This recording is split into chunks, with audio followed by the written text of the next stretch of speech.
Жедел жаңалық тарады. Бұл жаңалық үшін видеомыз астына бір емес, мыңдаған лайк бассаңыздар дейді. Толық ақпаратқа ие болу үшін видеороликті соңына дейін қараңыз.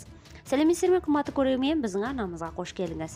Әлемде және Қазақстанда болып жатқан жаңалықтарды ең біріншілерден болып білу үшін біздің арнамызға жазылып өтіңіз. Видео астына бір дана лайк белгісін басып қойыңыз. Қолдарыңыз Кабатулланың қабырғаларына тисін. Ендеше біз бастадық. Астанада ұлттық ғылыми онкологиялық орталық ашылады. Онда жылына 6000 науқасқа қызмет көрсетілетін болады. Келесі жылы Астанада заманауи жоғары технологиялық құрылғылармен жабдықталған жаңа ұлттық ғылыми онкологиялық орталық ашылады. Премьер-министр Әлихан Смайылов құрылыс барысымен танысты. Жаңа орталық бюджеттік инвестициялық жоба. Оны іске асыру үшін Швейцарияның және ақш-тың халықаралық жетекші компаниялары тартылған.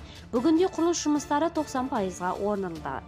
Атап айтқанда, сәулелік және ядролық медицина орталықтары, протондық терапия орталығы, әкімшілік және техникалық блоктарды бар 210 төсек орындық емдеу диагностикалық корпус салынды.